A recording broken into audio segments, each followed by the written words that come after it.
दोस्तों, जैसे कि आप सभी जानते हैं कि कल आर्यन खान को बॉम्बे हाई कोर्ट से जमानत मिल गई थी, लेकिन ये फैसला कल शाम को बहुत देर से आया था, इसलिए कल रिहाई नहीं हो पाई थी। आज आर्यन खान जेल से बाहर आ जाएगा और अपने घर मन्नत पहुंच जाएगा। और ये आज का दिन शाहरुख खान साहब के लिए बहुत ही बड़ा दिन है, उनकी फैमिली के लिए खुशियों का दिन है। मैं भी एक बाप हूं तो मैं समझ सकता हूं कि पिछले 28 दिन शाहरुख खान साहब के लिए कितने मुश्किल रहे होंगे। शायद शाहरुख खान साहब ने जिंदगी भर जितना स्ट्रगल किया है, जितना बुरा वक्त देखा है, उस सबसे ज्यादा बुरा वक्त ये 28 दिन का था। जब जवान बेटा जेल में हो तो बाप पर क्या गुजरती है ये मैं समझ सकता हूं। शाहरुख खान साहब ने बहुत हिम्मत दिखाई कि इतने बुरे वक्त में भी वो टूटे नहीं, उन्होंने हौसला नहीं हारा। शाहरुख खान साहब मीडिया के सामने नहीं आए, कोई स्टेटमेंट नहीं दिया, किसी के बारे में कुछ गलत नहीं कहा। उन्होंने अपने आप को बहुत ही अच्छे से संभाला है, बहुत ही डिग्निटी के साथ संभाला है। कहावत है कि ऊपर वाले के घर देर है अंधेर नहीं है, तो जाहिर सी बात है कुछ बुरा वक्त जरूर गुजरा, बट उस बुरे वक्त के बाद एक अच्छा वक्त भी आ गया और आर्यन को जमानत मिल गई। एक और भी बहुत अच्छी कहावत है कि जब भी कुछ बुरा होता है तो जरूर वो बुरा इसलिए होता है कि उसके आगे कुछ बहुत अच्छा होने वाला होता है। तो जो भी बुरा हुआ आर्यन के साथ, उससे आर्यन को घबराना नहीं चाहिए, आर्यन को अपना दिल छोटा नहीं करना चाहिए, क्योंकि आने वाले वक्त में कुछ बहुत ही ज्यादा अच्छा होने वाला है, इसलिए ये बुरा उनके साथ हुआ है। ये 28 दिन का बुरा वक्त आर्यन को जिंदगी के लिए बहुत कुछ सिखा गया है। अब जिंदगी को देखने का उनका नजरिया बिल्कुल अलग होगा। वो एक मैच्योर पर्सन की तरह आगे जिंदगी में बिहेव करेंगे। मैं समझता हूं कि आर्यन को जिंदगी में कामयाब होने के लिए ये 28 दिन का बुरा वक्त बहुत हेल्प करेगा। आज इस अच्छे दिन पर मेरी तरफ से शाहरुख खान साहब और उनकी फैमिली को बहुत सारी खुशियां, बहुत सारा प्यार और दिल से मुबारकबाद। इस वक्त में बॉलीवुड की एक बात मुझे बहुत ही ज्यादा बुरी लगी, बहुत ही ज्यादा खटकी, कि बॉलीवुड पूरी तरह एक साथ शाहरुख खान के पीछे खड़ा नहीं हुआ। पूरे बॉलीवुड ने शाहरुख खान को एक आवाज में सपोर्ट नहीं किया, जबकि बॉलीवुड कहता है कि हम एक फैमिली है। इस घटना के वक्त साबित हो गया कि बॉलीवुड एक फैमिली नहीं है, बल्कि बॉलीवुड में एक दूसरे से लोग बहुत जलते हैं। बॉलीवुड में कोई किसी को कामयाब नहीं देखना चाहता। आज ये शाहरुख खान के बेटे के साथ हुआ है, कल किसी और के साथ भी हो सकता है। तो मेरे ख्याल में बॉलीवुड को एक आवाज में शाहरुख खान के पीछे खड़े रहना चाहिए था।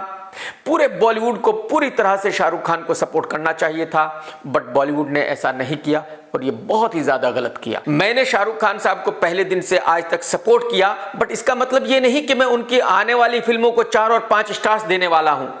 वो एक अलग मुद्दा है।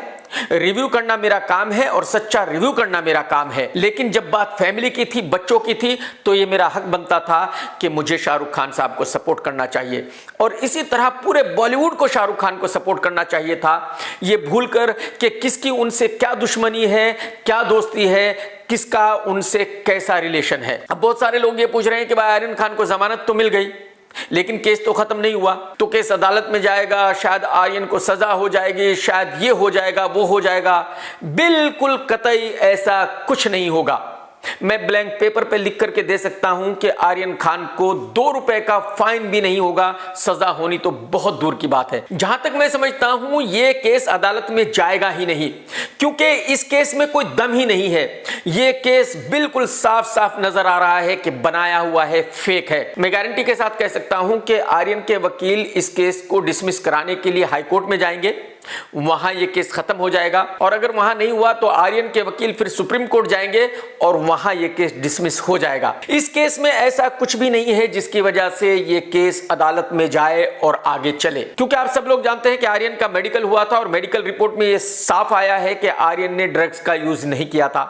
आर्यन के पास से ड्रग्स बरामद भी नहीं हुआ था। आर्यन को सिर्फ अरेस्ट किया गया था व्हाट्सएप चैट की बिना पर, और व्हाट्सएप चैट दुनिया के किसी भी कोर्ट में मान्य नहीं है। किसी के भी फोन में, किसी की भी व्हाट्सएप चैट में कुछ भी ऐड किया जा सकता है और किसी की भी व्हाट्सएप चैट से कुछ भी डिलीट किया जा सकता है, और उसका सबूत ये है, सुन लीजिए। एक व्हाट्सएप चैट का बैकअप फाइल बताया, मॉडिफाई करके देना है, ये कंटेंट जो हम बोलेंगे वो डाल के देना। मैं यहाँ ये बिल्कुल नहीं कह रहा हूं कि किसने आर्यन खान की व्हाट्सएप चैट को चेंज करने की कोशिश की, लेकिन किसी ने तो की ना। आप सबका ये जानना जरूरी है कि आर्यन खान को 2 साल पुरानी चैट के आधार पर पकड़ा गया था। आर्यन की कोई चैट इस क्रूज पार्टी के बारे में थी ही नहीं।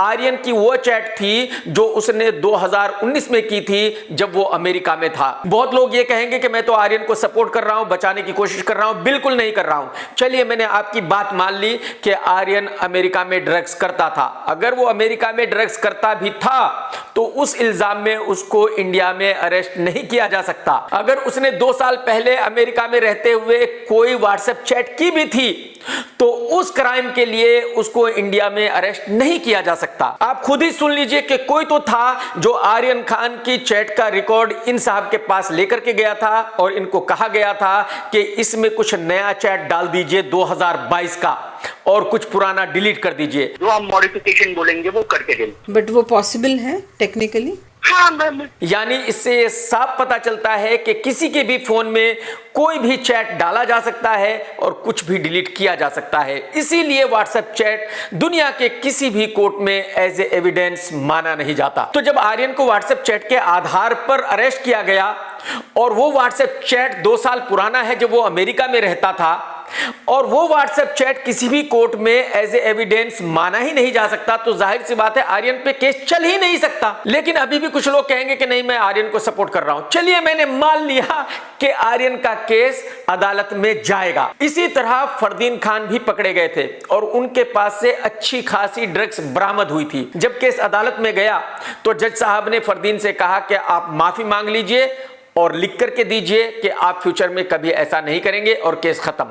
फरदीन ने माफी मांग ली, केस खत्म हो गया। तो जबकि आर्यन ने ड्रग्स का यूज नहीं किया था, आर्यन के पास ड्रग्स थी नहीं, तो अगर केस कोर्ट में जाता भी है तो ज्यादा से ज्यादा जज क्या कहेगा कि भाई आप माफी मांग लीजिए। आर्यन माफी मांग लेगा, केस खत्म हो गया, बात खत्म हो गई। तो किस लिए 28 डेज उस लड़के को जेल में रखा गया? अब यहां यह भी समझना जरूरी है कि जज साहब माफी मांगने पर क्यों छोड़ देते हैं। वो इसलिए कि अगर कोई ड्रग्स यूज करता भी है तो उसको क्रिमिनल नहीं माना जाता, उसको विक्टिम माना जाता है। अगर मैं एनसीबी की बात मान भी लूं कि पिछले 2 साल से आर्यन ड्रग्स का यूज कर रहा है, वो हमेशा ड्रग्स यूज करता है, तो भी वो विक्टिम है, क्रिमिनल नहीं है। विक्टिम का मतलब यह है कि आप उसको हॉस्पिटल भेजिए, आप उसको रिहैब में भेजिए, उसका इलाज कराइए। आप उसको जेल नहीं भेज सकते, उसको क्रिमिनल घोषित नहीं कर सकते, आप उसके ऊपर केस नहीं चला सकते। तो मैं पूरे कॉन्फिडेंस के साथ कह सकता हूं, मुझे ऐसा लगता है कि 100% आर्यन को फंसाया गया था एसआरके को सबक सिखाने के लिए, और यह बहुत ही ज्यादा गलत बात थी। जिस भी मिनिस्टर या पॉलिटिशियन ने यह पूरी प्लानिंग गोसावी और मनीष के साथ मिलकर की थी, ये पूरी तरह गलत थी।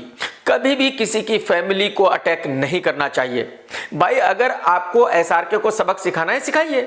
आप ईडी के छापे मरवाइए, आप इनकम टैक्स के छापे मरवाइए, बहुत सारे केस है, कितने भी केस कीजिए। लेकिन इसका मतलब यह नहीं कि एसआरके को सबक सिखाने के लिए आप उसके बच्चों को अटैक करेंगे, उसकी फैमिली पे अटैक करेंगे, उसके बच्चों को ड्रग डीलर्स घोषित करेंगे। ये बहुत ही लो लेवल की पॉलिटिक्स है, बहुत ही गलत बात है।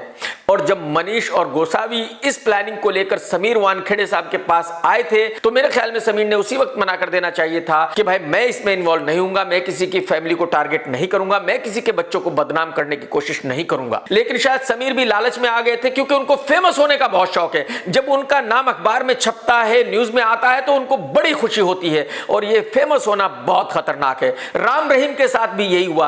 वो फेमस होना चाहता था, उसके बहुत सारे दोस्तों ने कहा था कि भाई साहब आप बहुत ज्यादा फेमस होने की कोशिश मत करो, आप ट्रक ड्राइवर से इतने बड़े बाबा बन गए हो, इतना ही काफी है, अब फिल्में वगैरह मत करो, हीरो मत बनो, आप फेमस होने की कोशिश मत करो, भारी पड़ जाएगा। बट नहीं, उस आदमी को फेमस होने का कीड़ा था, आज जेल में पड़ा है और तकरीबन 5-6 केसेस में उसको उम्र कैद हो चुकी है। यानी तकरीबन 5 या 6 बार उम्र कैद हो चुकी है। यानी जिंदगी में अब जेल से कभी बाहर नहीं निकलेगा। समीर वानखेड़े साहब को भी फेमस होने का बहुत शौक है और शायद इसी लालच में वो आ गए थे और इसी वजह से वो मनीष और गोसावी के साथ एग्री हो गए थे ये सब करने के लिए। लेकिन मेरे ख्याल में समीर आज खुद ही पछता रहा होगा कि उसने ऐसा क्यों किया। उसका धंधा बढ़िया चल रहा था, मुर्गी डेली सोने का अंडा दे रही थी, लेकिन समीर को लगा कि मुर्गी को एक ही बार काट लिया जाए, सारा सोना एक ही बार निकाल लिया जाए। मुर्गी को काटा, उसके अंदर से सोना भी नहीं मिला और जो डेली एक सोने का अंडा मिलता था वो भी गया। तो यहां वो कहावत बिल्कुल परफेक्ट बैठती है कि धोबी का कुत्ता ना घर का ना घाट का। इस पर मैं एक अलग से वीडियो बनाऊंगा कि अब समीर साहब के सामने क्या क्या प्रॉब्लम्स हैं, समीर साहब के खिलाफ गवर्नमेंट के पास क्या क्या सबूत हैं और समीर साहब के साथ अब आगे क्या होने वाला है। बट मैं आपको यहां शॉर्ट में यह बता दूं कि समीर साहब को अब जेल जाना ही पड़ेगा। समीर साहब की नौकरी मेरे ख्याल में 100% जाने ही वाली है। टेक केयर दोस्तों, सत्यमेव जयते। दोस्तों अगर आपको मेरा वीडियो पसंद आया तो लाइक जरूर करें और शेयर जरूर करें भाई साहब, और कमेंट तो क्या करो, मैं आपके सारे कमेंट्स पढ़ता हूं। और अगर आपने चैनल अब तक सब्सक्राइब नहीं किया तो फौरन ही सब्सक्राइब कर लो भाई, वो घंटी तो दबा दो, घंटी दबाओगे तभी तो आपको नोटिफिकेशन मिलेगा। बात को समझो यार।